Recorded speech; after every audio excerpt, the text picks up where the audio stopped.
really gave myself a hard time. So having that diagnosis meant I could immediately be kinder to myself and go, actually, I'm not useless. I'm not rubbish. It's just not something my brain does well.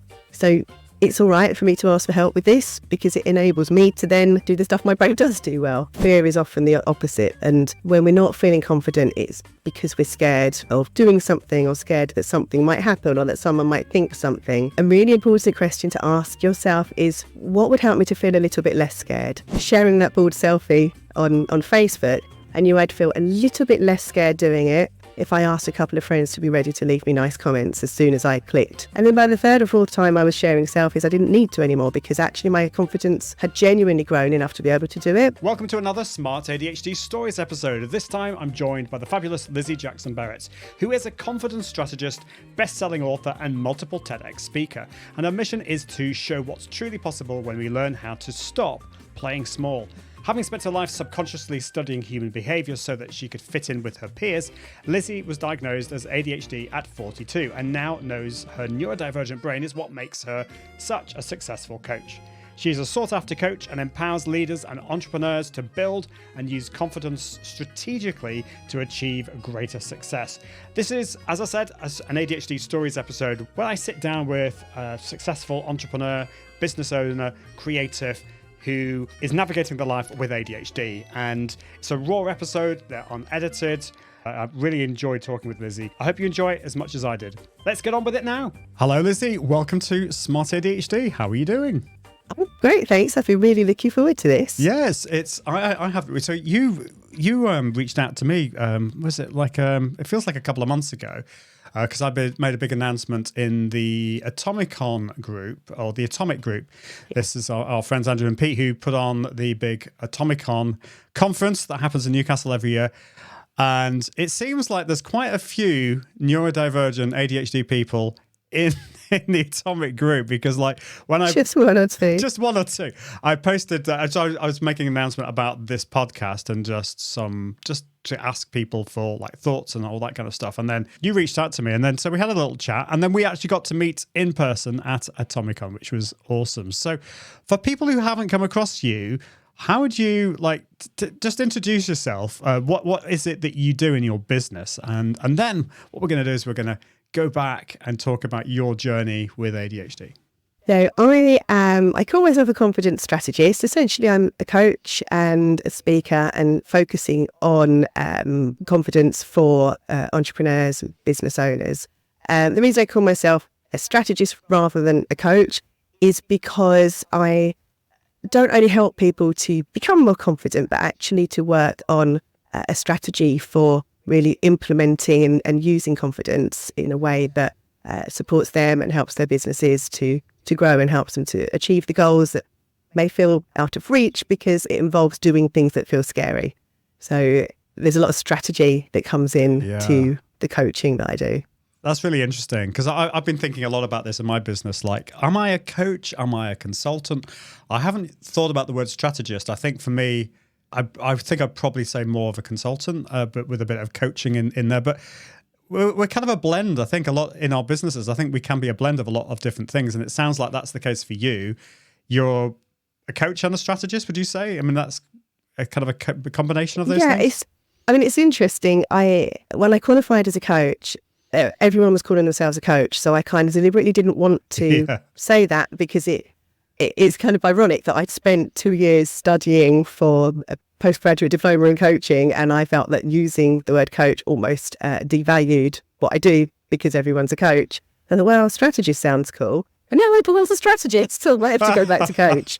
So yeah, whether I'm both, one or the other, mix it all up and it's all the same thing, I don't know really. Yeah, it's words, semantics, all that kind of stuff. So that's awesome. So that's what you're doing now. Confidence. That's interesting, because that's my other podcast is the Confident Live Marketing Podcast. It's all about confidence in front of the camera and the tech and all that kind of stuff. But this is the Smart ADHD Podcast, and we in these episodes, I like to go deep into the journey that successful business owners, entrepreneurs, creatives have had with ADHD. So let's go back. When did you?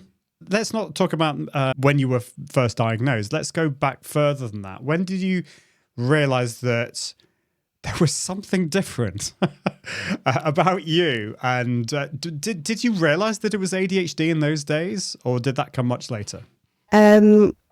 It's hard to pinpoint, really, because some ways I would say I can't remember a time that I didn't know that there was something a bit different about me, which incidentally, I think often feels, or it kind of lands as a really kind of a negative thing, like, oh, poor you, you've spent your life knowing you're different. And I don't think I experienced it as negative. It was just lots of people like this and I'm like that. That's okay. And in other ways, maybe not so much, because I kind of think, not quite sure at what point I realised not everybody experiences the world the way that I do.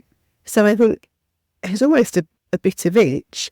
It's funny, it's little things, like I remember, going to birthday parties at primary school and a song coming on that everybody else knew the words to and knew the actions to, and I kind of would stand literally on the side of the room, kind of swaying from side to side, a bit embarrassed that I just didn't seem to know the kind of cultural things that were part of being 9 or whatever it was. So I think those little things made me know that there was something a bit different, but I think it was always framed as shyness for me by my family, and it wasn't shyness, I realise now. So as long as I can remember, really, but the ADHD part of it didn't actually come until diagnosis, because once I started in my adult life to try to get to grips with a bit more about what actually is this thing, I recognised autism in myself, because I knew the world of autism. My son was diagnosed as autistic when he was 3.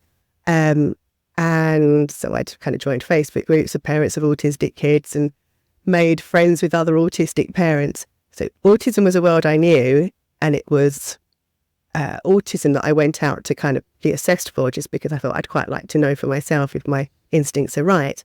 And it was at the autism assessment that the assessor said to me, "You do know you're off the scale ADHD, don't you?" And it was this revelation, because ADHD had never been part of my world. Autism had been, so I didn't know ADHD. All I knew really was the kind of the stereotype of the little boy running around a classroom. I didn't know much more about it. Certainly didn't know what it looked like in kind of a 40-year-old woman.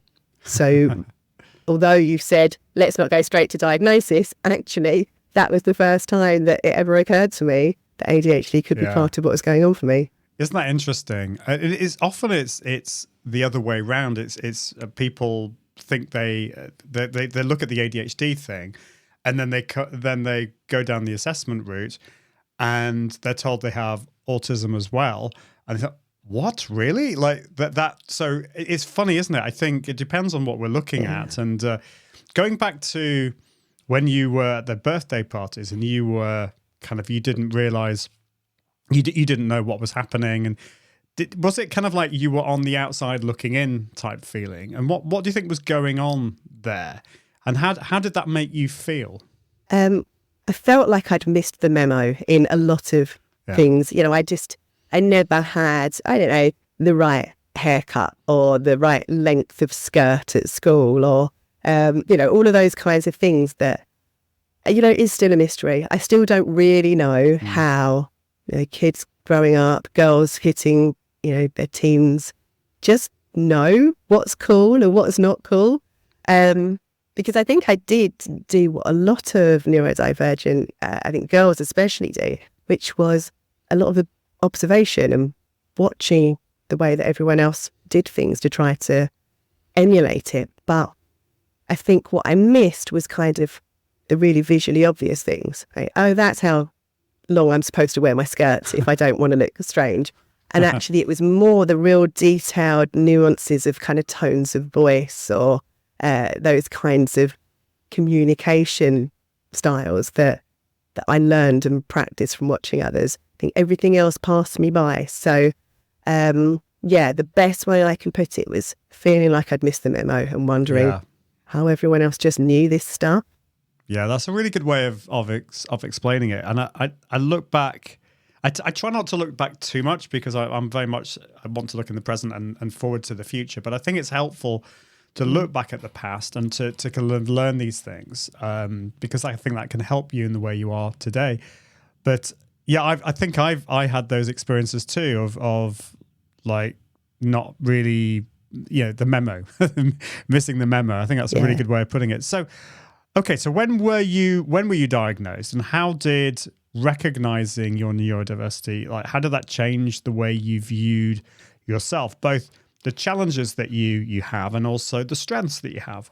I was diagnosed as, so the appointment I went to where I was told, actually, you're ADHD, that was a private assessment for autism that I had taken myself off to, that I think must have been in around 2018.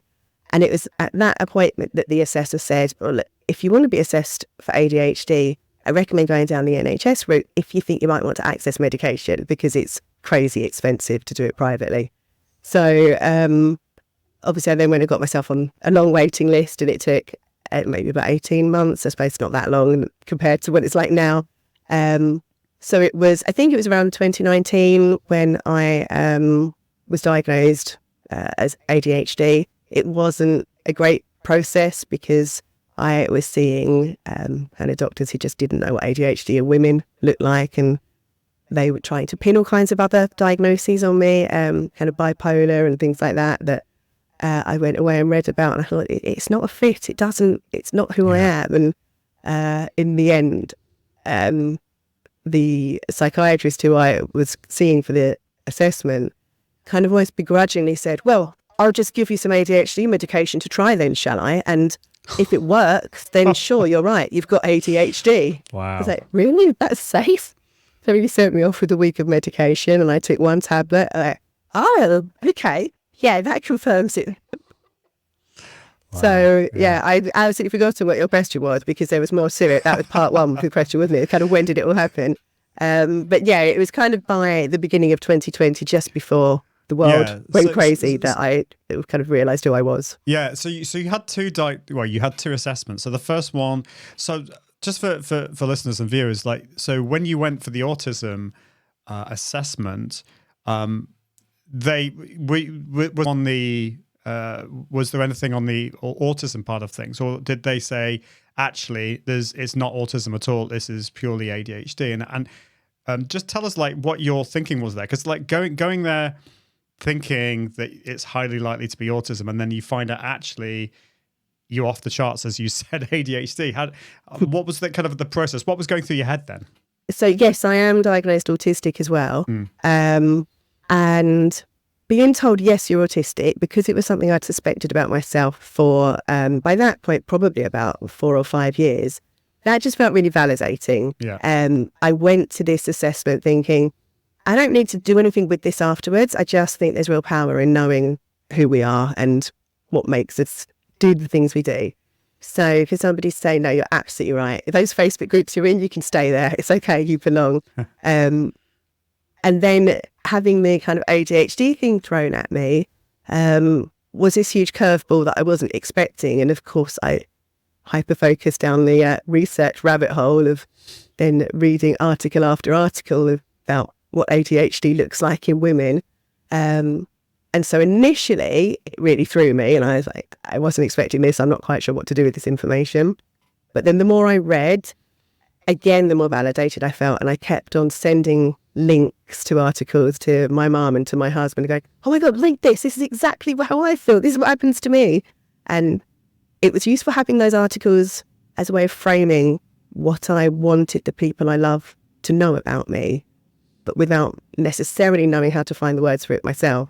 So being able to just go, read that, that's me, was really great.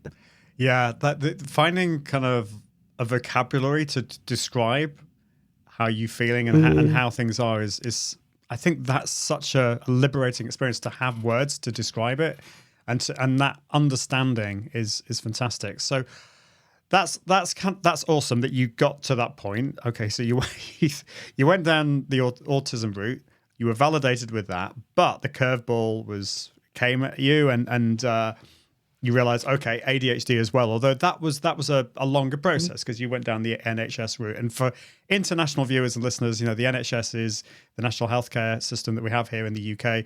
particularly at the moment, there's still a massive waiting list. I've heard it's like either maybe even like 2 or 3 years for adults and slightly less for children. So it's a bit of a tough one, and that's a lot of people have gone down the private route. That's what I did. But then you are in this situation where, okay, if you do go down the medication route, it's expensive, and so you went down the NHS route, and at the end of it, the doctor said, "Oh well, okay, have the medication," and that was that validation for you. Obviously, that seemed to help you, didn't it? And so moving forwards now, like with all of that knowledge that you had, how did that change? That knowledge that you have autism and ADHD, how did that change the way you view your challenges and your strengths? I think the challenges initially, it just, and really on an ongoing basis, it allows me to be kinder to myself. I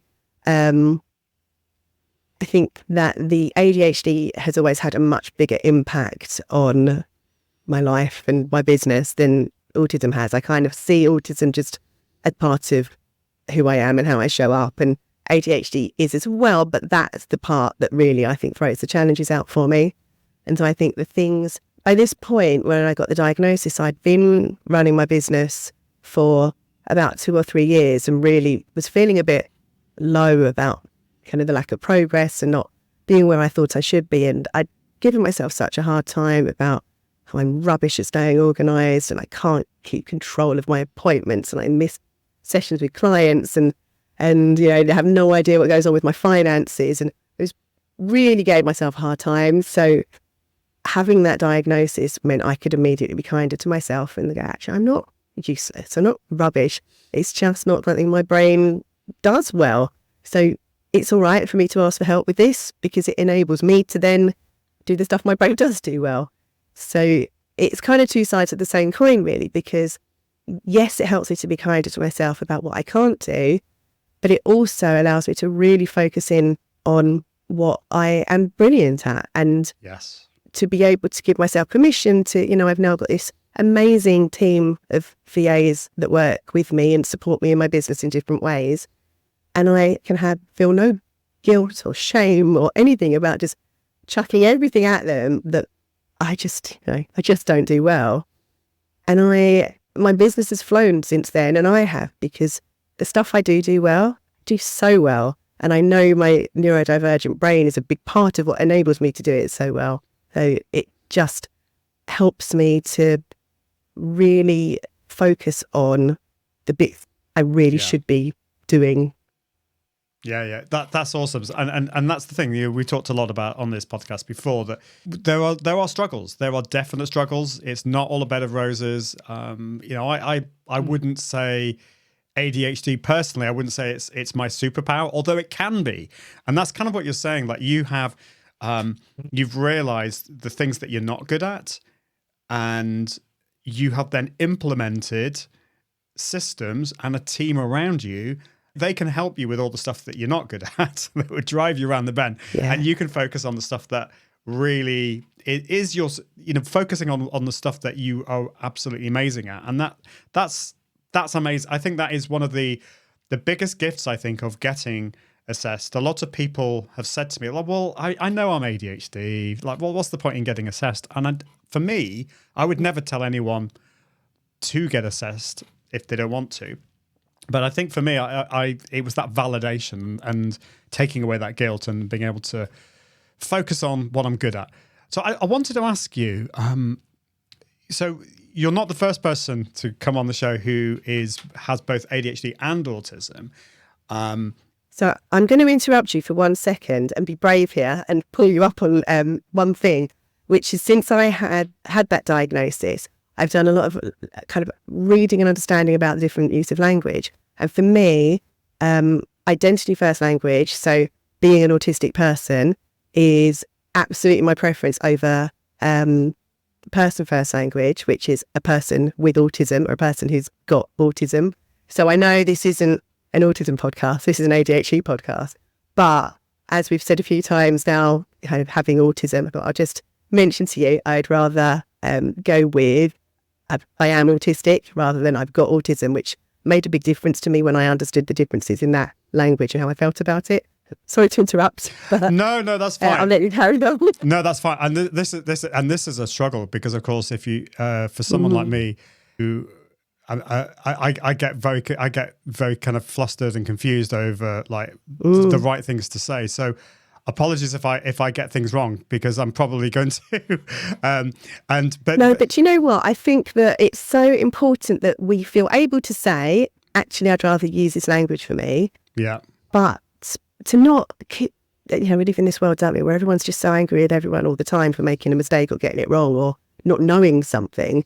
Hey, I don't mind at all that you said with autism, because I didn't tell you I prefer something different. Yeah. So I don't mind if you forget that I said that in 5 minutes. Yeah. It's fine. Well, So- that's of course the other thing is, but we all, I think, with ADHD, I'm always wanting to do the right thing, I think, and so like just since we I don't want to be triggering any RSD in you. But so no, it's fine. So just to go over that again, I'm just interested because that's a really interesting thing, and I haven't thought about that at all. And I think the use of language is really important. So tell me a little bit more about the difference between those different ways of like calling you like an autistic person or someone who has autism. So what are the differences in the language, and how does that make you feel? What's the difference between those different ways of describing? So I grew up, I don't think we're very dissimilar in age, and I grew up in a time when person first language around any kind of discussion about disability was absolutely the thing you were supposed to do. You were supposed to see the person first. So it's a person with autism, a person with whatever it is. And when I had my diagnosis, especially with autism, and I was kind of thinking about, I've got autism, I'm a person with autism, and something about it made me feel a bit icky and a bit like, hearing it that way makes it feel like there's something inherently wrong with it, or that it's kind of, you'd say it's a person with diabetes or with asthma, like an illness. And when I was kind of looking on again, Facebook groups, doing reading around it, and I saw more and more autistic adults talking about, no, I prefer identity first language. I haven't got autism. It's not, an accessory I can carry around and put down, or an illness I can take medication for. I am an autistic person. I like the analogy that is often used by people who are members of the LGBTQ plus community, who would say, I'm not a person with gayness. It's not a separate part of my identity. I am a gay person. And that doesn't mean that being gay is kind of necessarily relevant in everything I do, but it still means everything I do it as a gay person.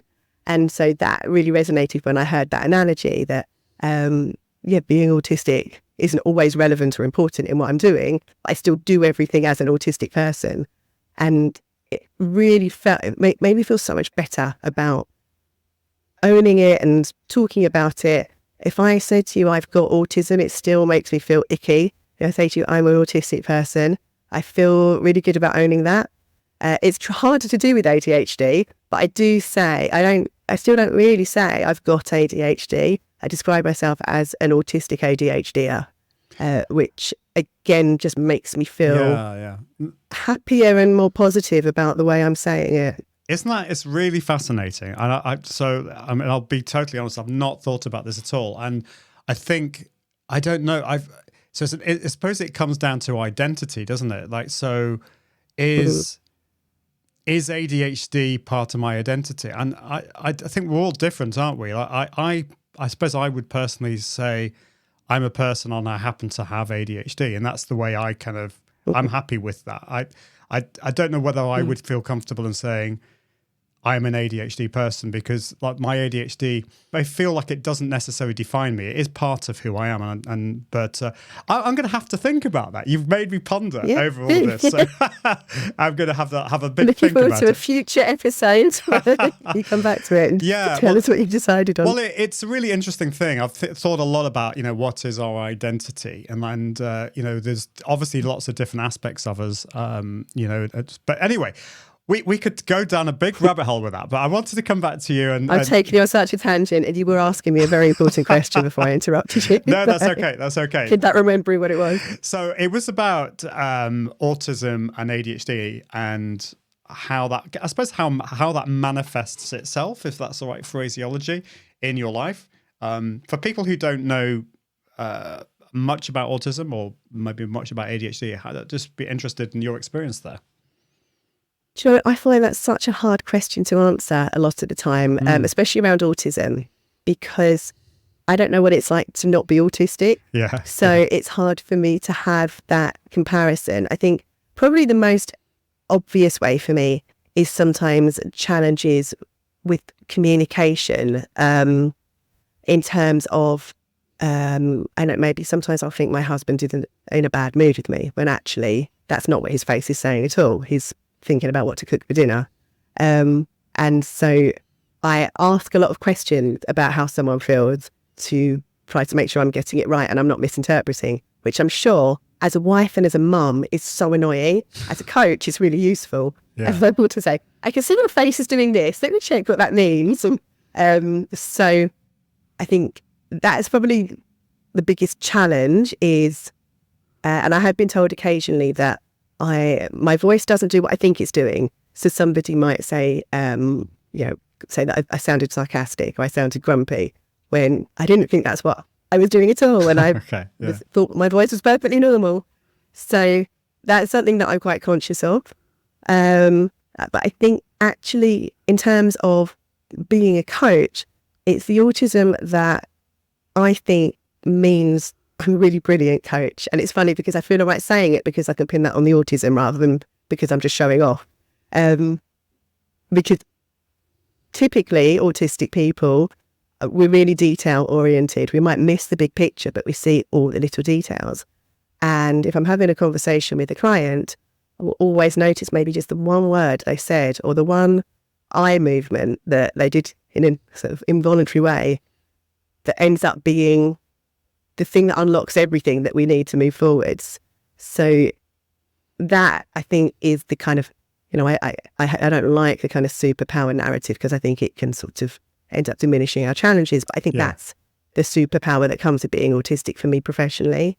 And ADHD is always the opposite. ADHD is kind of the big picture and not necessarily always noticing the details because I'm so focused on the big kind of shiny goal at the end that I don't want to see all the little bits in between, which actually works really well with coaching as well, because let's not lose sight of this big exciting thing that we are aiming for ultimately once we've kind of got there. So I got no idea what your question was. I forgot it. No, you may or may not have answered it. You have answered it. It's really interesting because we're all different, and there are as many types of ADHD as there are people. And I think like for me, I think I do go down the details route sometimes, but that's because I probably go down the hyper-focus route. And also it's sometimes a way of me dealing with anxiety, because like I think anxiety can play a big role in all of this as well. And so I will go down the hyper-detail route in what I do too, which is it's really interesting. And then there are all sorts of other kind of elements that I don't know if it is ADHD or autism or both, because I think they can be seen in both. So things like my time blindness it's horrendous for me. And I've only realised quite recently how bad my sense of object permanence is. So I think it's a bit of a joke in my family that whenever I go shopping, there'll always be a thing that for about a month I just keep buying because I forget I've already bought it and it's in the cupboard.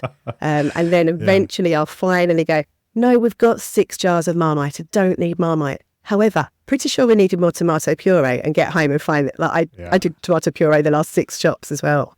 So I think those things kind of cross various neurodivergent kind of brains. Yes, tricky.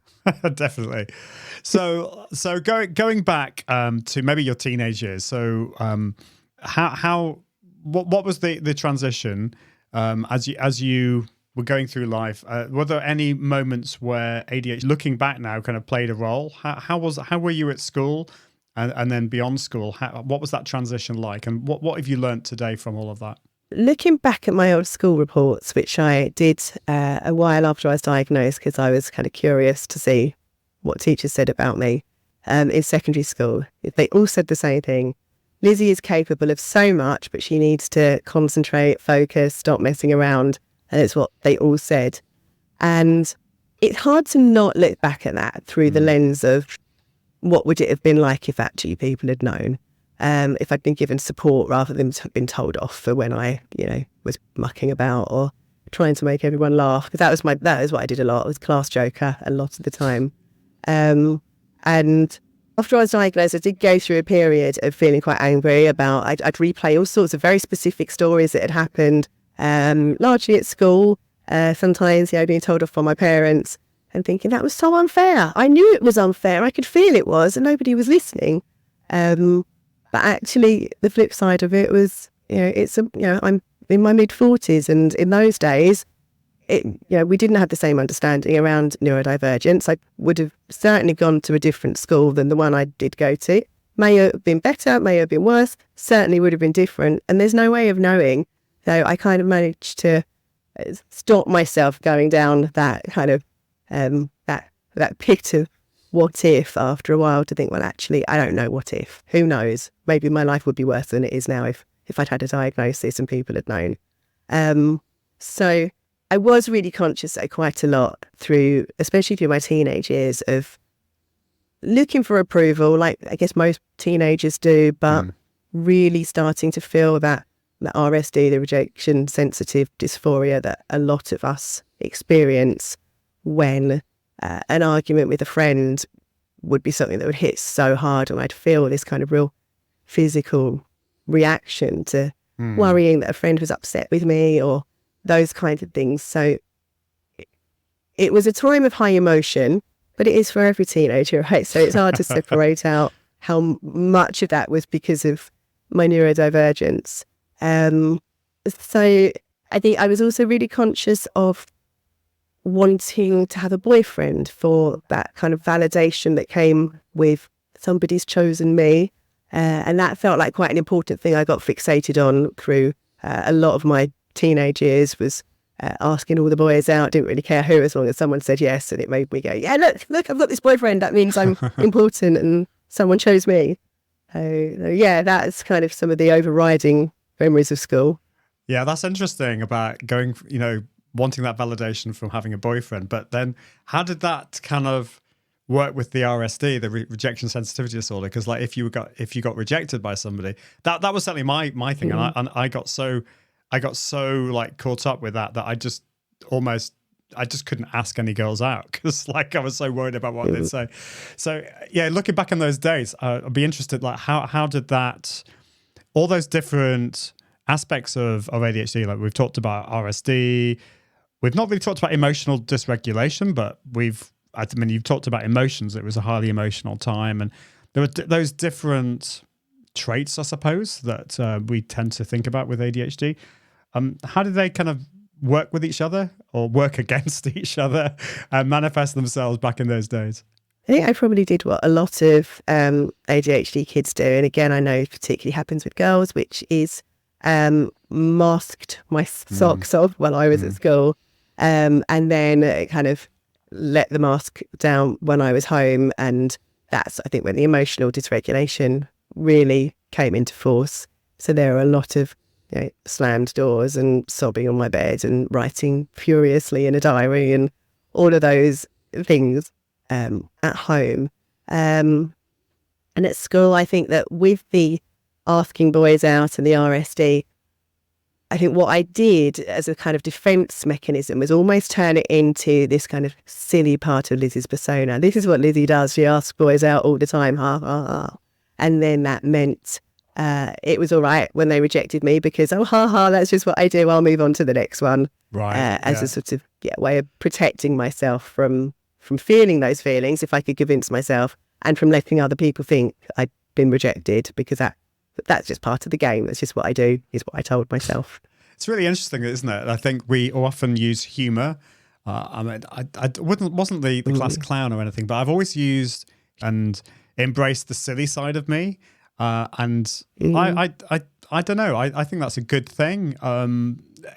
Unless it is involved in the whole masking thing too much. And if you mask yourself too much, you're hiding yourself, and it can lead to things like burnout. Did you get any kind of form of burnout from from this? I mean, how did that? You said you did a lot of kind of masking. What happened there?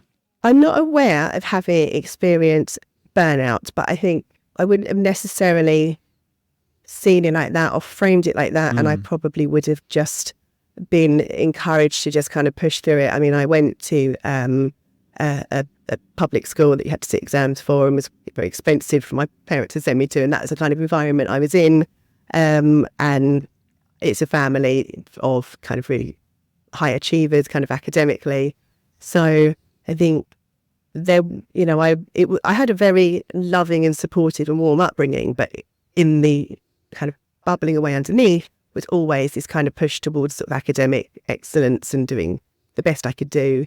So I think, I don't think anyone would have recognised in me anything that was necessarily burnout, but I think when I was struggling with kind of the emotional stuff and all of that, it would have kind of been just push through and keep going and do what you're here to do. I mean, having said that, I can remember once I got to uni, I ended up doing most of my third year of uni from home because I was quite ill with kind of other stuff I had going on health-wise, but I would imagine that kind of contributed to it with the kind of some kind of burnout or something like that.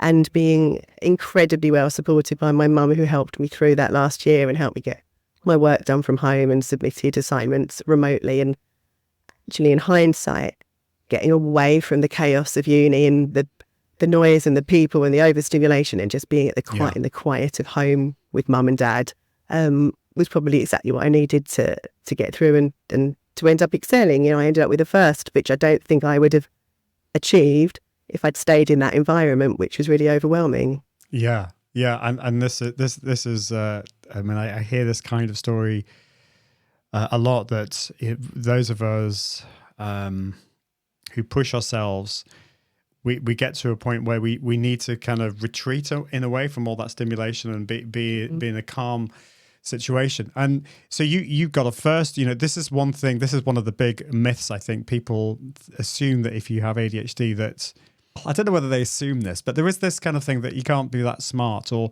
you're going to struggle with things. And schools. And not only everyday people, sorry to interrupt you, but the doctor who was assessing me, that awful psychiatrist, told me I couldn't possibly have ADHD because I'd got myself into a public school through exams and then ended up with the first from uni, and that I can't. This is a psychiatrist who assesses ADHD.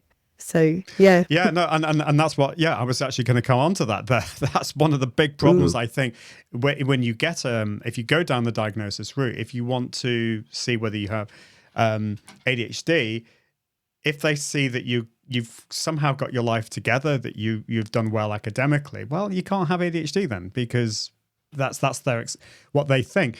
And obviously that wasn't the case for you. So how do you think that, how did kind of, so difficult, I'm trying to think the best way of wording this, but how, the fact that you were smart at school and at uni and you got the first, do you see that, how was ADHD working with or against that side of things? Because sometimes being intelligent and having ADHD, it's not necessarily the best combination. It can almost make the ADHD more debilitating. That's been my experience. What's been your experience there? Yeah, I think you're right. I think that when you are smart or have that type of intelligence that gets us those sorts of grades, and clearly we know there's all kinds of different ways of being intelligent, but specifically that kind of intelligence, I think it can make it more challenging. I think we can potentially end up really overcomplicating every thought and everything that we do, and that real kind of analysis of, why am I doing this? How do I do it? And why am I doing it like that? And again, I suppose, like I said earlier, I don't know what it's like to not be autistic. I don't know what it's like to not kind of have the type of intelligence that I've got. So I can't, what is it? Well, sick people are fine. But yeah, I think that I know that I guess like most of us who are ADHDers, I've got a brain that just doesn't stop. But I don't know to what extent kind of intellectualizing the processes and the kind of the analysis of myself. Whether that's prevalent in most of us or not, I don't know. Well, we only know what it's like for ourselves, you know. We can. So is that something you do? Yeah, I mean, I definitely overthink a lot. I overanalyze, overthink, and that can be quite debilitating. So I'll end up just not doing stuff. And from a business point of view, that's, you know, my first course that I launched that at the same time as moving house because I knew that I had to do it because people were really asking for it. And so I launched it, even though I was busy trying to sort the house out. And that course did really, really well. But then when I launched the next course, I had a mixture of imposter syndrome because thinking, well, no, that was just a fluke. I was thinking that. I was over engineering it and analyzing it. And that course was a complete flop because I spent so long trying to do it and trying to make it perfect. And I think sometimes it can be so debilitating that you just don't get stuff done. And I've realized that about myself, that I just, it's in one sense, it's my superpower in that when I've written articles like that have gone viral, it's because I've gone down this rabbit hole and I've thought about it really intelligently and gone into loads of details. And that's been why it's gone so well. But equally, that's also been what that's caused lots of problems in my business as well. So knowing that, I think, is a good thing. And you can, like you said, you know, you've got a team around you that can help you. And I'm going to ask you a little bit more about some of the stuff that you've done to help, like maybe with coaching and you mentioned medication and things like that. Yeah, so that's really interesting. So let's talk about strategies and tools that you've found helpful in managing ADHD symptoms. What have you found over the years that's really helped when it comes to managing ADHD? There are three big things that come to mind as you say that. The first one is medication, which for me has been a complete game changer. And it's not a kind of fix all, suddenly I'm normal. It's, you know, the ADHD issues are still always going to be there. But I think if anything, the thing the medication does most for me is it helps with that kind of inertia that can come with ADHD, that kind of your brain's telling you all the things you've got to do and it feels so overwhelming you don't even know where to start, and you end up sitting on the sofa all day feeling angrier and angrier with yourself that you're not just getting up and getting on with some work. And for me, the medication has helped with that hugely. The second thing is relating to what we were just saying really about me going home from uni and doing really well in that environment, where I think probably a year or so ago in my business, I was noticing that periodically every few months I was approaching what was starting to feel like burnout and just needing to stop and shut myself away from everyone. And I said to my VA, I think we need to be booking time off in my diary every few months to let me reset. And we did it for a little while, and those time off periods would come up and I wouldn't really know what to do with myself. And I'd end up, you know, getting onto Canva and making a whole load of, you know, pretty posts for socials or something. And I realised actually it's not time off that I need, it's time away from people. And so what I have started implementing, which I've been doing for well over a year now, is what I call people-free weeks, where about every 6 to 8 weeks in my diary, it's blocked out as a PFW. And it's a week where I have no Zooms, no meetings, no clients, no networking. I just sit quietly and work at home for a week. And I also do it every week on a Monday is a people-free day, mostly. And it's exactly what I need to be able to like reset and can regulate and then show up again the next week ready to, you know, coach and talk and do all of those other things. So that's been huge for me, being able to realise that's what I need and then just make the decision to do it. Yeah. So can I the just... third thing is the team that I have. Yeah, no, go on. Well, I'd love to hear about your team, but I love that idea of a people-free day.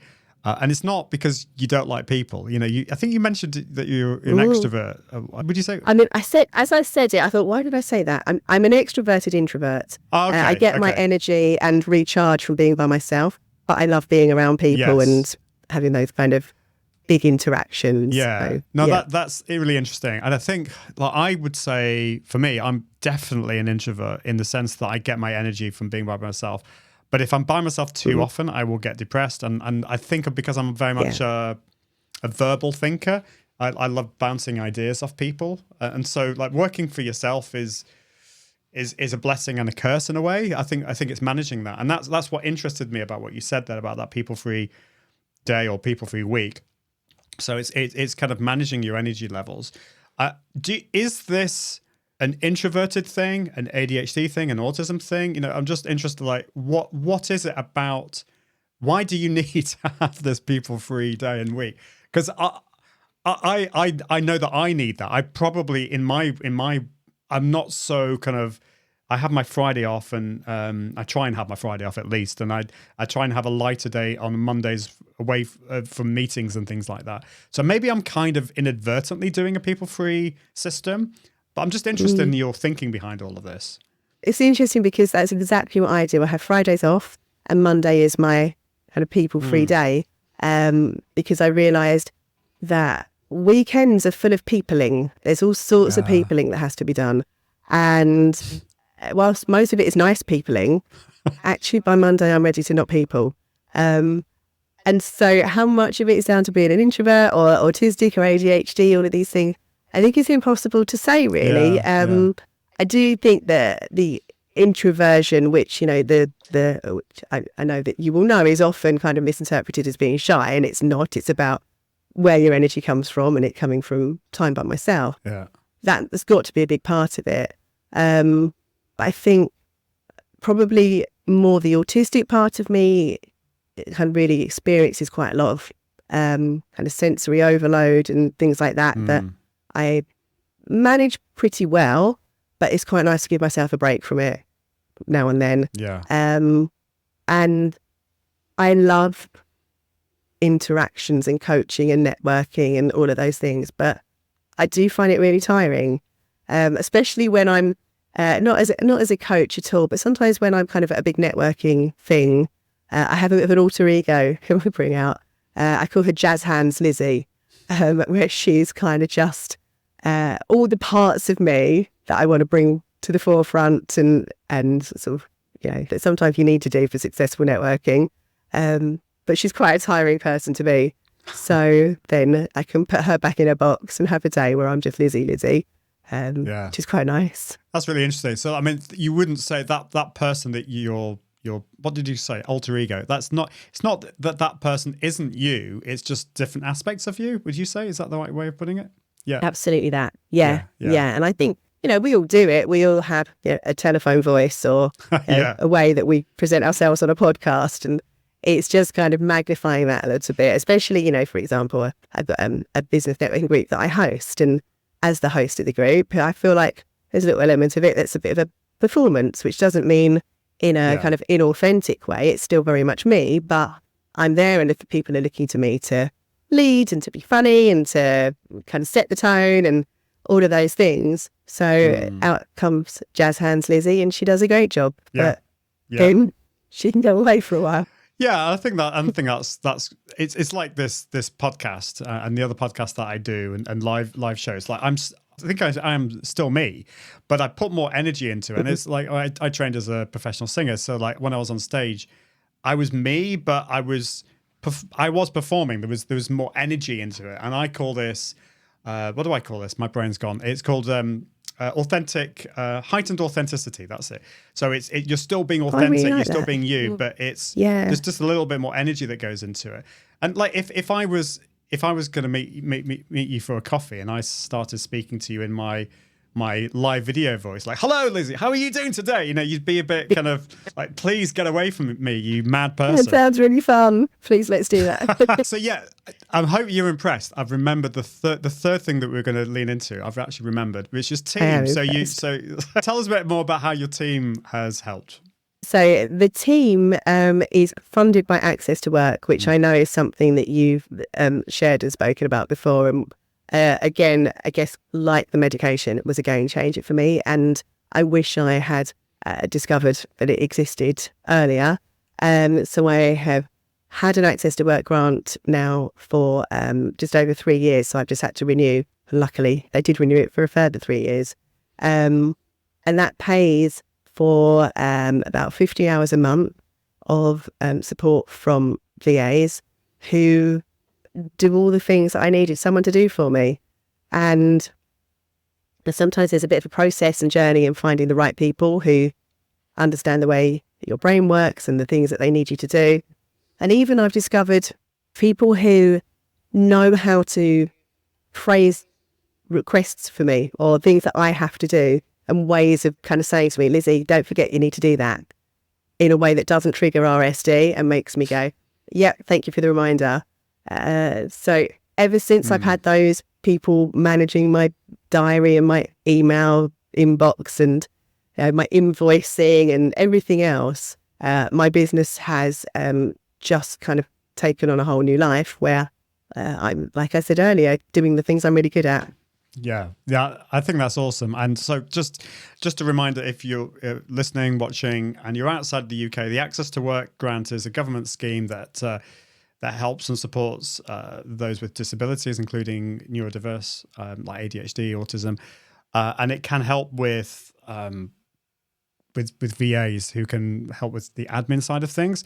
But obviously, if you're outside of the UK, have a look at in your country. I'm not familiar with how it is in other countries, but do check that out because it is worth looking into. And also, last episode, I interviewed Sarah Rogg from Viva, and that was all about how you can use how VAs can really help those of us with ADHD. And I think it sounds like for you, Lizzie, that it's something that Sarah was talking about is the advantage in having a VA who understands neurodiversity and who understands where you're coming from. And this is something I've worked with my VA that, like, what I realized, and it was actually Sarah from last week that mentioned this, like, sometimes there are days when I just go off the grid and I don't even realize I've gone off the grid. Like, I've just shut down, put the shutters down.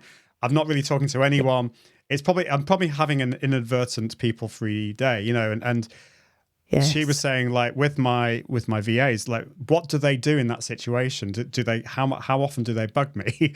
And I've said, actually, please do bug me, and I will just tell you if I'm having one of those days. So how has that worked for you? That how with your team, do they understand the way your brain works, and how have you trained them up in order to kind of work with you? Because we're all different. So how's that worked for you? I think there hasn't been any kind of conscious training of how we're going to work together. But, 3 years on, I think they really get me. And I suppose we have a bit of a shorthand now of how we communicate with each other. So we have a kind of a WhatsApp group just for me and my team, and anything I need to ask goes in there. Anything they need to tell me goes in there as well. So we all can just go in and have a look when we've got the time and we're able to. And I guess if something more urgent comes up, then they will bug me and push me and remind me to do whatever. And if it's not urgent, they know I'll come to it when I'm able to, either time-wise or emotional bandwidth-wise. So I think it's quite a good way of just all of us collecting the messages we have for each other to then go and dip in and pick up when we can. It seems to work quite well for us. And they're also really good at, I messaged the VA who does kind of the most hours for me, and she works really hard for me. And I messaged her just last week and said, I'm feeling really overwhelmed this week. There's a lot I'm trying to manage with the kids and school, and they're both kind of coming up to GCSEs, and it's a lot. So I just want you to know I'm feeling really overwhelmed this week. And it felt really good just to tell her that. So she knew, don't bother Lizzie with anything that isn't urgent right now. And she also then came back to me and said, well, how can we help? What can we do with this? And having somebody ask me that meant I could say, do you know what? I think I would really value some help in just collecting all the different deadlines the kids have got at school for coursework and awards evenings and all these dates that are coming at me. Finding a way just to put them together. And maybe if you could just remind me, don't forget that this bit of coursework has got to be done, so you need to check the kids have done it. So it was quite nice just having her say, what can we do? And then I realised, actually, there is something. I don't need to just manage it by myself. That's brilliant that you thought that, because I think, so this is one thing I didn't realise I was going to ask you this, but since we're talking about this, it's something that I've always been thinking about in terms of like working with my team.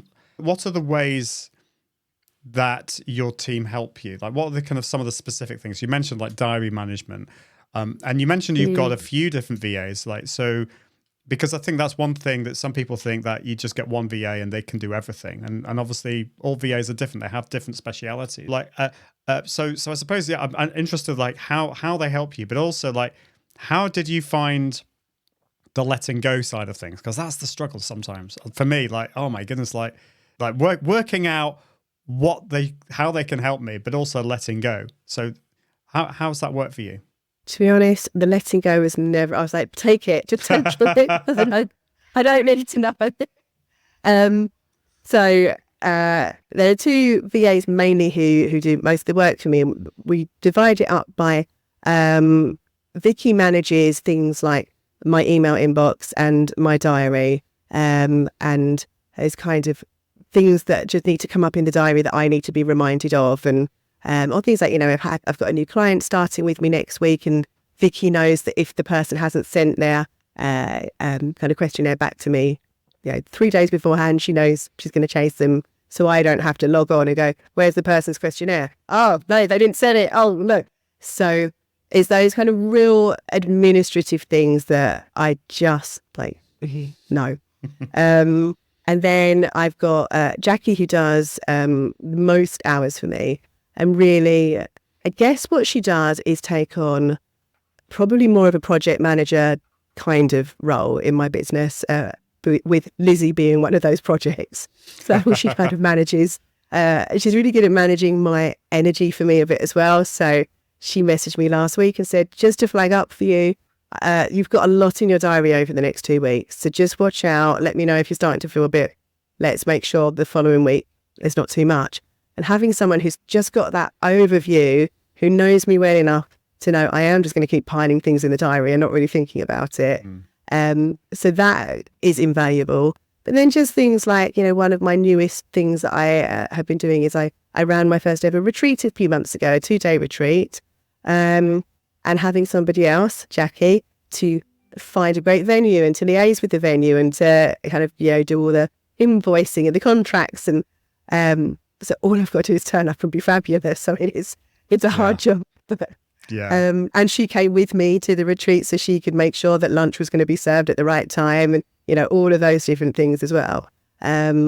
So, yeah, I mean, I think if I tried to make a list of everything they all do between them, I would struggle to think of everything because there are so many different tasks they take on, which I think comes with time, doesn't it? It does, you say about handing over, actually, it's just, I guess, happened by osmosis, really. They've kind of come into the business, and bit by bit, they've seen what needs doing and they've picked it up, and it's working really well. I think you have to be patient with this. I mean, this is one thing I realised that working with a VA, it's not going to solve all your problems, and you will have to kind of work with them over time, and then some things some tasks you'll add later over time. How did you? So one thing that a lot of people struggle with is, okay, they can see they can see how a VA could really help them, but like how do you find a VA? And I was very blessed because Tonya, my VA who's in the US, I met her at a conference. She was highly recommended to me. We became friends, and then she kind of gently encouraged me that maybe I needed a VA, and so that's how that started. Yeah. And then I was a recommendation here in the UK, but it can be really difficult because finding the right VA is also hard. So what was that process for you, and how did you? Because it sounds you've got an amazing team. They obviously work really well with you. They understand you, and that's quite tricky to find people who really kind of are good to work with. Yeah, I think for me it worked really well. Actually, the third person that I didn't mention is Lindsay, who she runs a VA business where she then has a lot of associate VAs that work with her. Yeah. And actually Lindsay is the VA that kind of officially is my VA. And she then matches her clients to the VAs that she's got working with her to try and match up your needs and your personality with the people she's got, which I think is such a great model and a great way of doing it. So I guess one way to do it is to find a VA who has that kind of model going on for them, where it's kind of like a VA matchmaking service, for want of a better word. But failing that, I think really the most important thing is that you like each other and that you feel like when you're having those days that we've described where we go off radar or we're overstretched or we're just not doing it, that we'll be all right with that person badgering us a little bit, that we feel like they're going to have the right way of just helping to bring out the best in us, I think is more important than anything else. Because, of course, every VA's got a different skill set. And if you specifically need someone who's great at a certain task or technology, then clearly you need to take that into account as well. But for me, that's what matters most, is that these are people who I really like and who it feels like they care about me doing well and that they care about the role they play in helping me do well. Yeah, no, I think that's really, really great advice. So I wanted to ask you about misconceptions, stigmas, because I think we've all got those. When I got diagnosed, we were talking about this before we started recording about, I don't think we quite use the phrase oversharing, but quite a lot of us we're an open book, and I find it difficult. I sometimes would like blurt out, I've just been diagnosed with ADHD, and I was saying to myself, Ian, shut up, stop it, stop talking. And so sometimes people would say to me, oh, like, really? You're not ADHD? Like, what's all that about? And like, well, like, surely everyone has ADHD. And I've found some of those kind of comments quite difficult at the start. And I've tried to kind of like understand where other people are coming from, because we're all on the journey. And I remember when I was teaching singing, and I taught somebody with ADHD, and I thought, oh, ADHD, it's just like a made up thing. And it's kind of come back to bite me. These kind of things that I used to say in the past, and now people are kind of almost saying it to me. And I thought, yeah, okay, fair enough. Like I was there once. So what have been the stigmas, misconceptions that people have said, and how have you addressed those, and how have you dealt with those things in your journey? That's an interesting one. I think the one that really kind of annoys me and gets me the most is the everyone's a little bit autistic, and everyone's got ADHD. We're all on the spectrum, because I think that it's not true. It's just not true. You're either neurodivergent or you're neurotypical. You can't be a little bit with one and a little bit you're one on the other, I think. And more importantly, I think it really invalidates the challenges that we've talked about today, and that we know people have, because to say, well, everyone's got that, it's kind of immediately says, so the stuff that you find hard, I'm not interested in, because everyone finds it hard. But there's an analogy again that I loved that I use now, which is that yes, you might hate crowds and sometimes get a little bit kind of sensitive to noise and overshare, but that doesn't make you necessarily autistic or ADHD. Just like sometimes having swollen ankles and a backache doesn't make you a little bit pregnant. So you're either pregnant or you're not pregnant. You can have some traits of pregnancy, but that doesn't make you pregnant. And I quite liked that as an analogy, because you can certainly, of course, most people have got some kind of traits that could be matched up with some kind of neurodivergence. It doesn't mean you are necessarily ADHD or autistic. And that actually, if you've got enough traits of pregnancy, then maybe you actually are pregnant and you need to go and take a pregnancy test. And all that, well, everyone's a little bit ADHD because I have blah, blah, blah, blah, blah. Well, maybe you are ADHD then. I think that's a really helpful analogy. So but I think we need to, I think it's important to, we're not going, people are going to say things to us that we find like annoying or just maybe even trigger us. And so I think we it's good to be prepared with a few analogies. I think that's a really helpful one.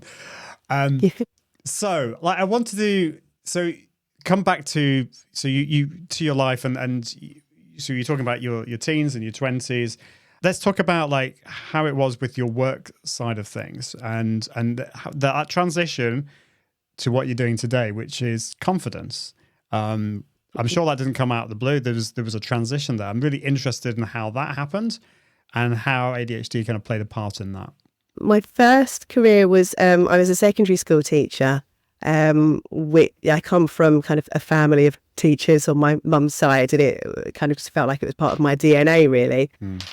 And so I was teaching, I was a specialist in PSHE, so all the fun stuff with sex and drugs and all of that stuff that is kind of just, a lot of teachers are really scared to have those conversations. I was like, yeah, bring it on, give me the difficult conversations, I love it.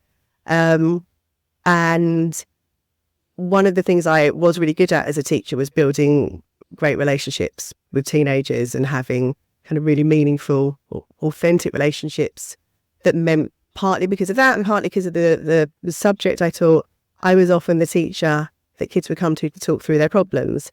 And I didn't know then that what I was doing was coaching, because I was kind of talking them through and asking them questions to help them find what solution are we looking for and what you're going to do to get there.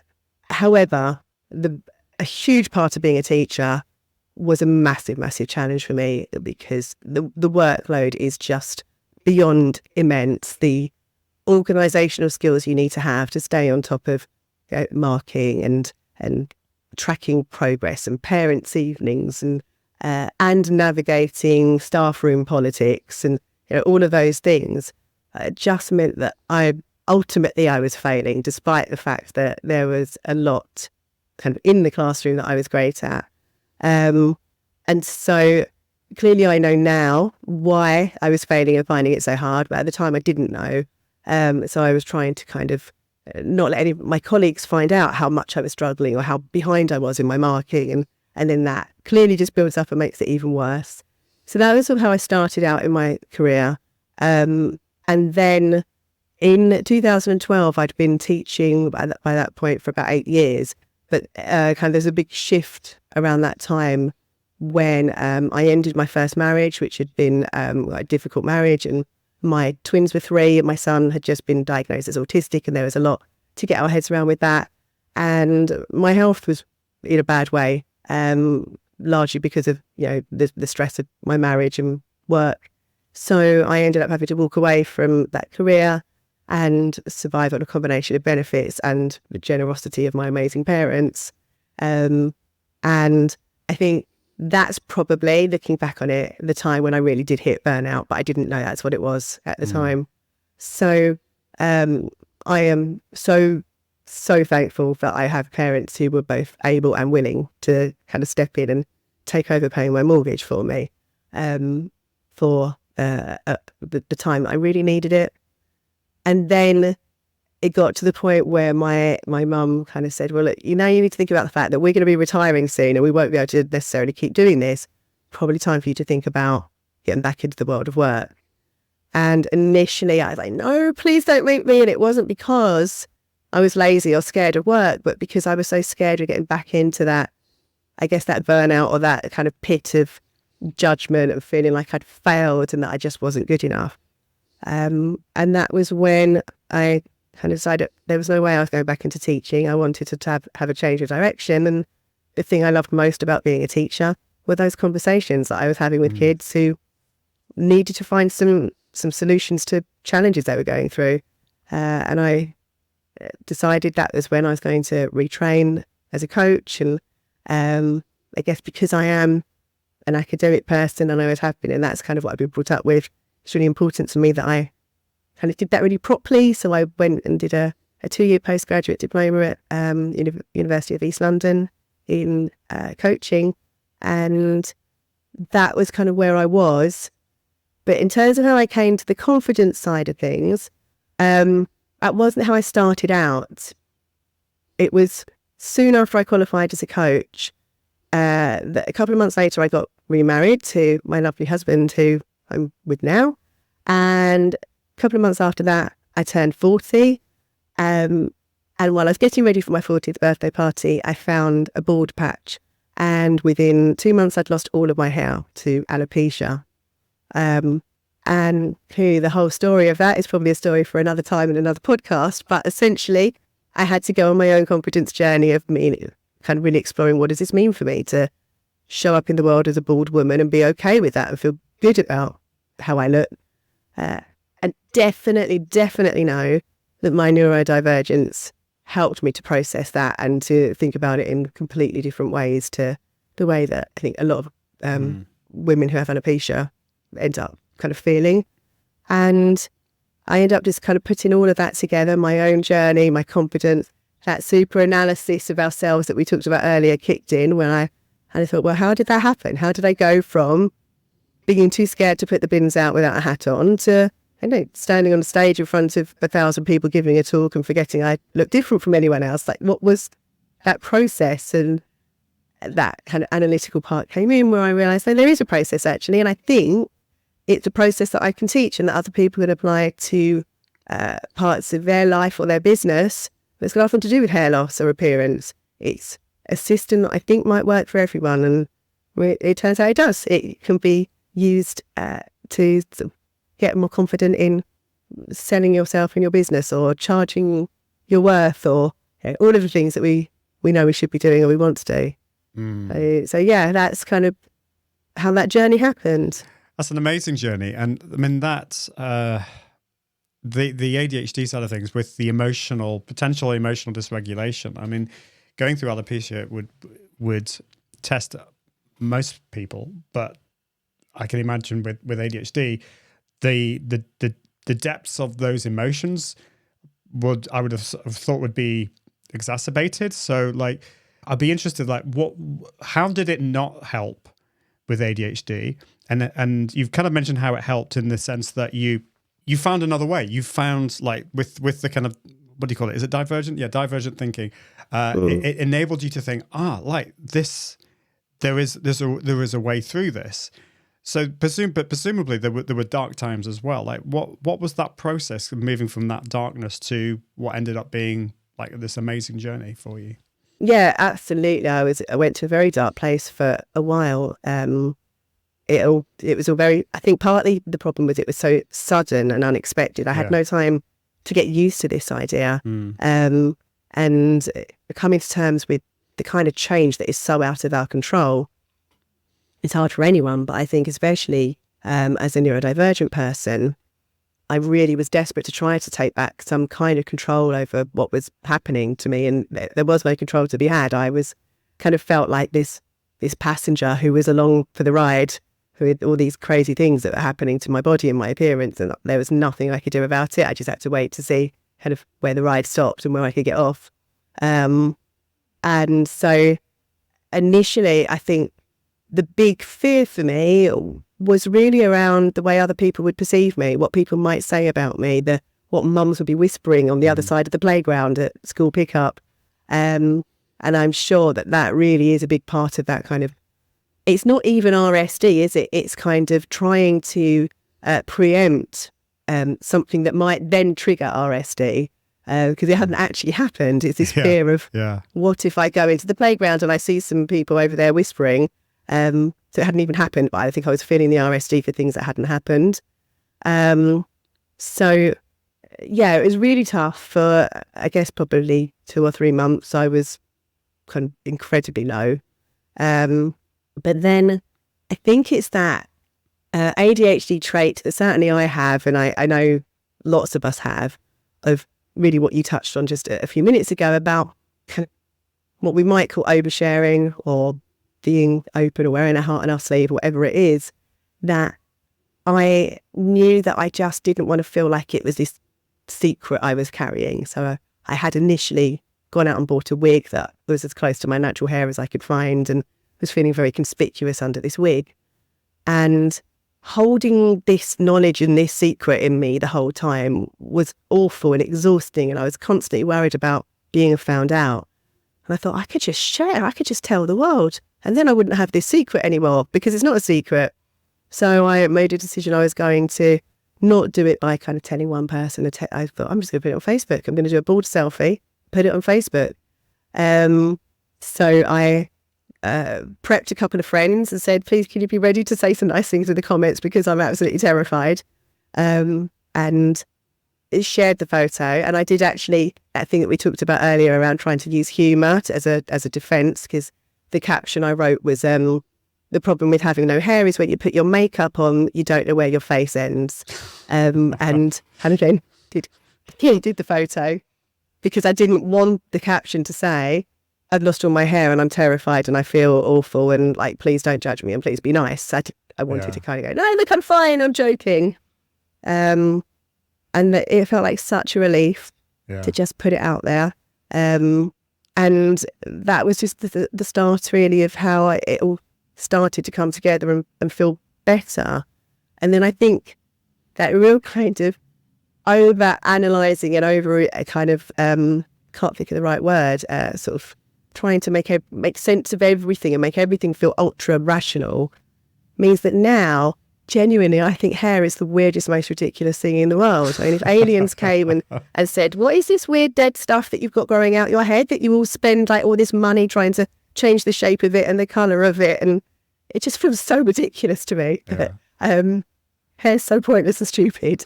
So which I know I don't think I'd have that perspective on hair if I was neurotypical, I'm sure. With confidence, it may be with a similar thing. There may be something about their body that they don't like. They're worried about being judged. They might not like the way they sound. Maybe they're worried about telling people they have ADHD. What would you say to those people, and what would be kind of one little bit of strategy that you would teach them to help them on their journey with confidence? I think that confidence is very much kind of linked to sort of fear. I think fear is often the kind of opposite. And when we're not feeling confident, it's because we're scared of doing something or scared that something might happen or that someone might think something. And so a really important question to ask yourself is, what would help me to feel a little bit less scared? So for me, sharing that board selfie on Facebook, I knew I'd feel a little bit less scared doing it if I asked a couple of friends to be ready to leave me nice comments as soon as I clicked post. And so it doesn't fix everything. I was still terrified, but it just gave me enough of a confidence boost to do the thing. And then the next time I did it, I said that I'm going to do it again. Can you leave some nice comments again, please? And then by the third or fourth time I was sharing selfies, I didn't need to anymore because actually my confidence had genuinely grown enough to be able to do it. So that is a really great starting point, is to think, what would make a difference? What would make me feel less scared or more confident? And what do I need to do to make that happen? And it's about asking somebody for something, asking a friend to leave a comment or some time or whatever it is. Sometimes it's not, sometimes it might be, I would be more confident going live on Instagram if I knew that I looked great because the lighting was fantastic. So what do you need to do about it? Well, actually, maybe I'm going to buy a better light and read an article on how to set it up so it helps me look good. That's the best place to start, I think, is with that question. No, that's awesome. Well, we are out of time. I feel we've only just scratched the surface. There's so many more things that we could talk about, but I think we probably should end it there. So, like,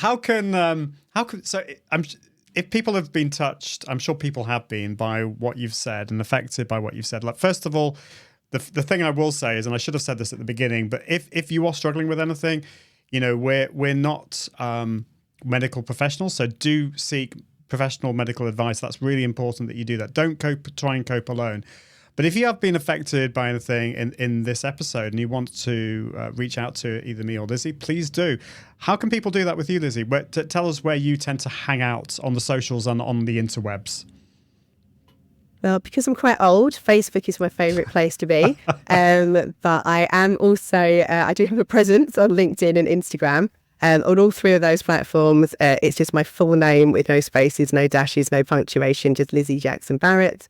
My website is lizijacksonbarrett.com. Like pretty much every ADHD entrepreneur I know, it needs an update. It's currently got under construction, but who knows? Maybe by the time your listeners hear this, I'll have put it under control. But you still can find me there as a way of contacting me, even if it hasn't got all the information that you might want just yet. That's awesome. And and if you want to work with Lizi, you can just reach out to her, and all the links will be in the show notes. So if you go to smartadhd.me, you can find that. Just find this episode there. Well, thank you so much. It's been awesome to have you on the show, to hear your story. Thank you. It's been Thanks for having me. A huge privilege. I feel like I'm very much on a journey. I'm not, as I keep on saying in this podcast, I'm not an expert. I'm still learning things. I still get things wrong. I've learned a lot from this episode, which is awesome. Thank you so much. It's been really great.